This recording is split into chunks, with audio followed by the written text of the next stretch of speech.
在我們開始禱告之前，我請你停下來，聆聽上帝的聲音。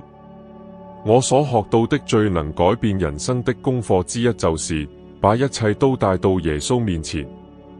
一切痛苦、疑惑、喜悅的時刻、恐懼、困惑，甚至沉默，都帶到他面前。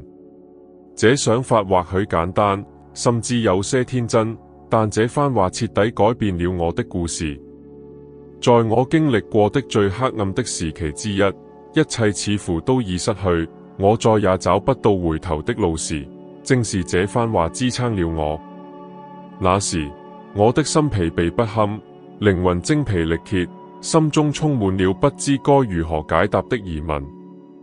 我承受着深深的痛苦，那些傷口仿佛永遠無法愈合。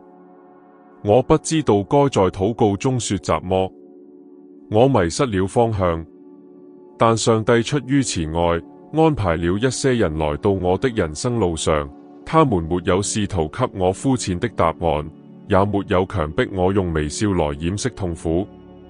他們沒有要求我堅強，也沒有要求我立刻找到解決辦法。他們只是指引我走向耶穌。他們沒有逼我去尋求解釋，而是鼓勵我尋求他的同在。他們沒有告訴我要尋求明晰，而是單單尋求他，基督自己。我的朋友，我可以向你保證，他確實改變了一切。當生活變得艱難時，這不可避免，我們自然會想要理解這一切。我們尋找事件的意義，想知道事情為何如此，如何以及何時會好轉，以及上帝在這一切中的位置。我們想要合乎邏輯的答案，掌控局面，以及一個合情合理的敘述。但事實是，人生並不總是有清晰的解釋。有時，痛苦會毫無預兆地降臨，毫無緣由。在那些時刻，上帝可能不會給我們渴望的答案，然而，他總是將他自己賜給我們，這就足夠了。事實上，上帝並不欠我們解釋，他沒有義務為他的計劃或他行動的時間點辯護。他至高無上，聖潔無瑕，他的道路遠超我們有限的理解。我們只看到當下，但他洞悉一切始終終，他洞悉幕後發生的一切，仇敵無形的攻擊，以及我們尚無法理解的一切。上帝看得見我們流下的每一滴秘密的淚水，以及掩飾焦慮的每一個勉強的微笑。他知道我們不敢大聲說出的問題，他看到我們不知不覺中進行的屬靈爭戰，他洞悉我們內心的狀態，我們行為背後的動機，以及我們從未向任何人訴說的傷痛。他洞悉一切，正因他洞悉一切，我們才能完全信靠他。在以賽亞書55章8至9節中，主提醒我們，耶和華說：我的意念非同你們的意念，我的道路非同你們的道路。天怎樣高過地，照樣我的道路高過你們的道路，我的意念高過你們的意念。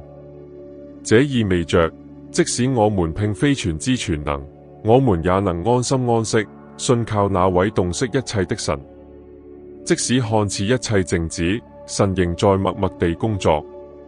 如果這個視頻給你的生活帶來祝福，請訂閱該頻道，點讚、評論你的經歷，並與需要聽到此信息的人分享。我們無需了解生活的方方面面才能堅定信仰。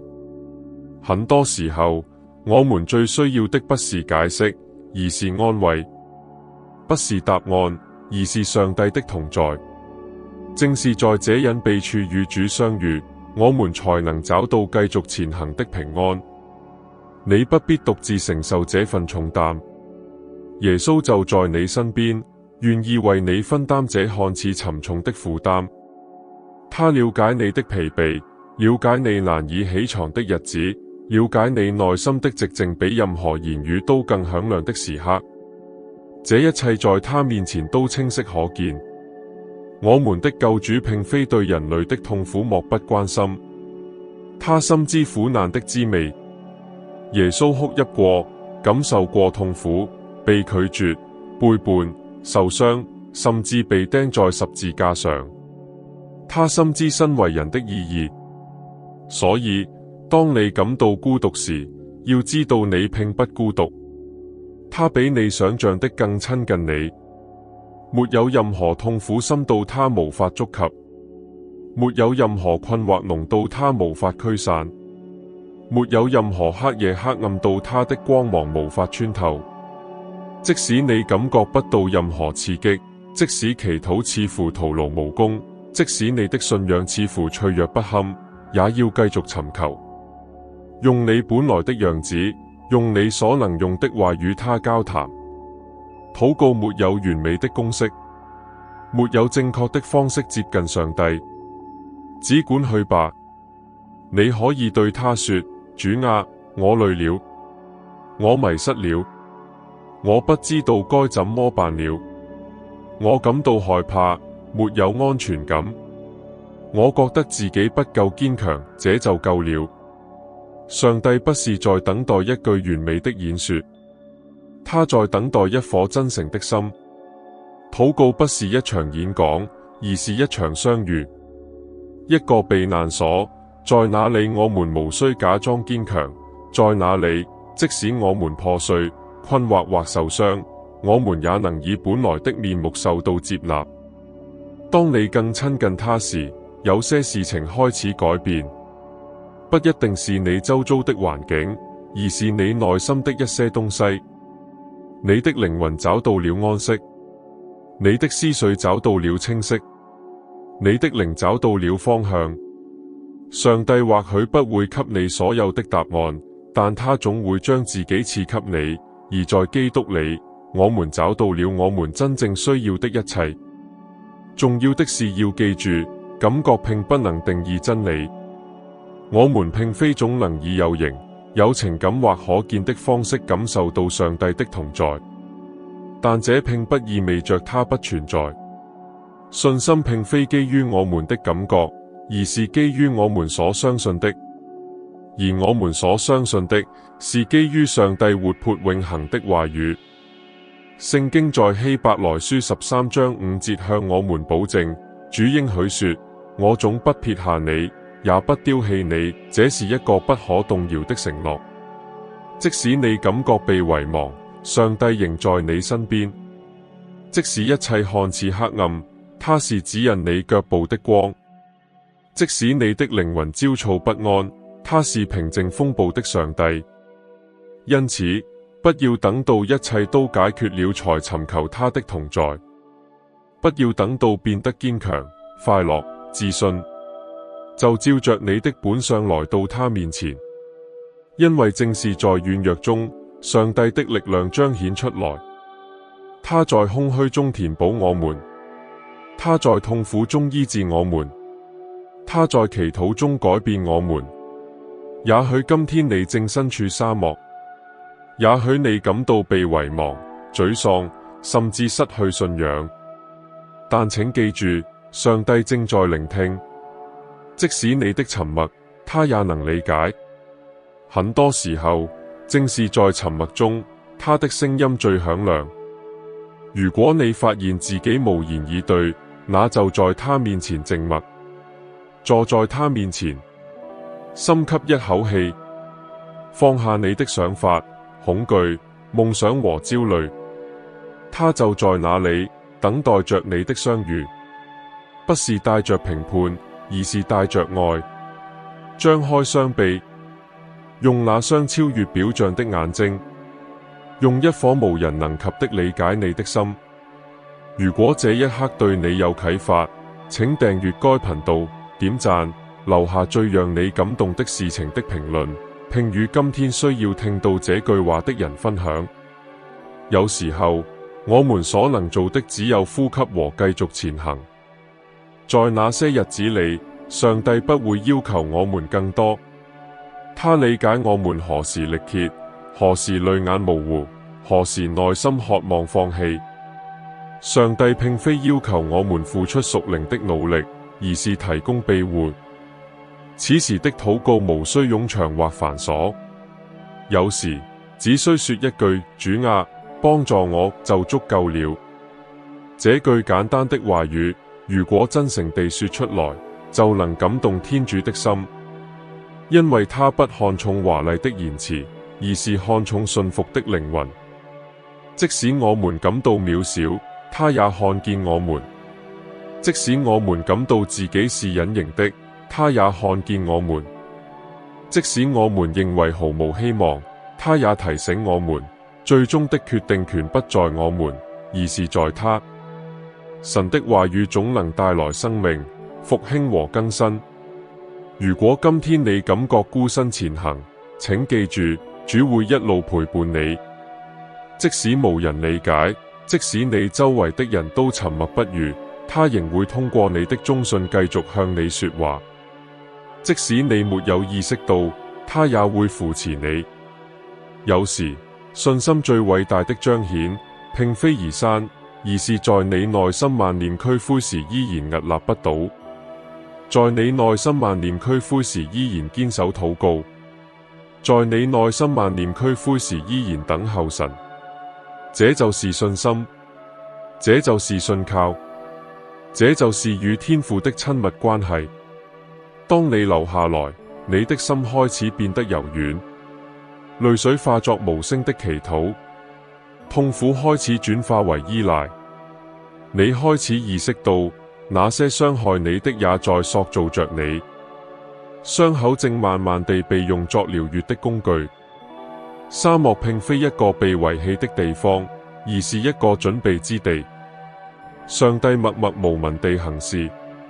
很多時候，當我們以為雜魔都沒發生時，他卻在我們故事的幕後動工。他安排我們看不見的，照顧我們不明白的，預備我們尚未成就的。我們的角色是信靠，堅持下去，常在他腳前。即使你今天只能說一句話，或者雜魔也說不出來，也沒關係。正如羅馬書8章26節所說，聖靈用說不出來的嘆息為我們代求。這意味着，即使我們無法言語，上帝也能理解。他將我們最深切的感受，以恩典和憐憫呈現在天父面前。不要讓痛苦阻礙你與上帝親近。讓他引領你更親近上帝，用你的淚水作為重拾信心的種子，用你的軟弱作為通往神聖力量的橋樑，用沉默聆聽上帝溫柔的低語。他今天仍在對你說：我在這裏。你的價值不會因你的痛苦而貶低，你依然被上帝所愛、所渴望、所揀選。他不會後悔呼召你。他在你生命中開始的一切，他都會信實地完成。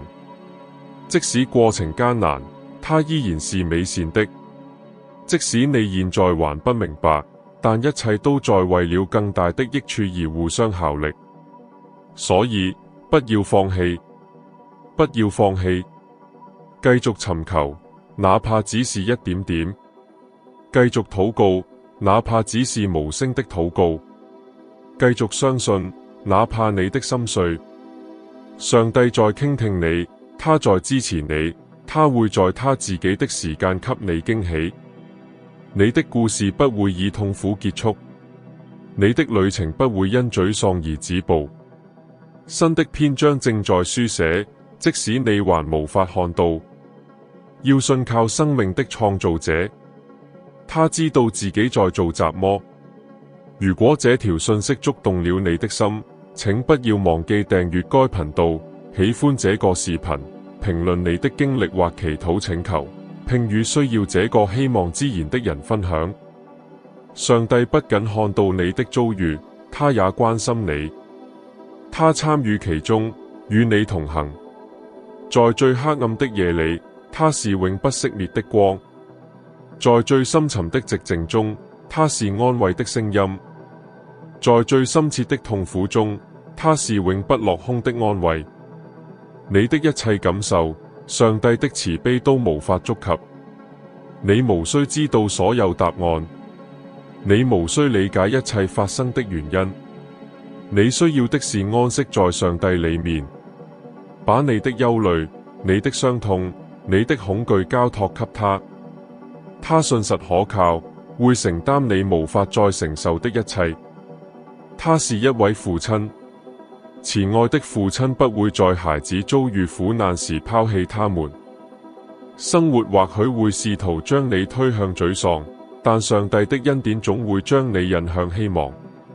即使你的腳步蹣跚，他仍會伸出援手扶持你；即使你的信心軟弱，他依然堅定不移；即使你心存疑慮，他仍相信你。因為他的愛並非取決於你的表現，而是取決於他不變的品格。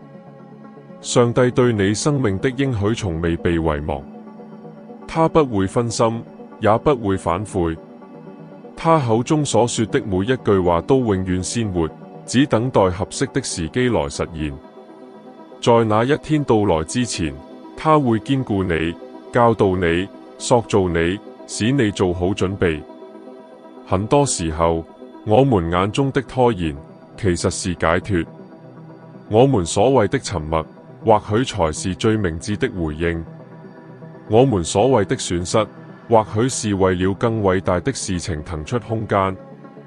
上帝的眼光遠超於此，他知道什麼是最好的，也知道什麼時候是最好的。因此，不要將自己與他人比較。每個人都有自己的時間、自己的過程，以及與神同行的旅程。重要的是，即使一切看似分崩離析，也要堅定信心，仰望神，信靠他的看顧。神的信實不受環境影響，他是恆久不變、永恆不變、穩固可靠的。當一切結束後，因為他終將結束，你會回首往事，明白上帝從未拋棄你。即使你似乎不在身邊，他也始終與你同在。他看見了每一滴淚水，聽到了每一聲呼喊，支撐着你的每一步。你的勝利並非源於運氣，而是源於恩典，源於那位以永恆之愛愛你的天父的關懷。今天，上帝想要更新你的力量，他想要讓你的心充滿平安，即使在風暴中。他想要提醒你，你並不孤單。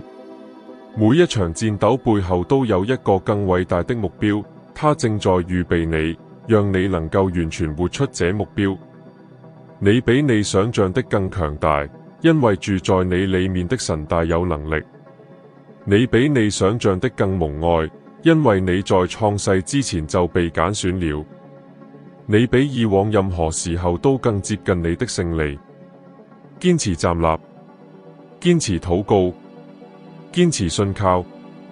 如果這條信息觸動了你，鼓勵了你，或給你帶來了內心的平安，請幫忙傳播、訂閱頻道、點讚，在下方評論你的經歷或你想在上帝面前做的事，並將此視頻分享給那些同樣需要感受到上帝觸摸的人。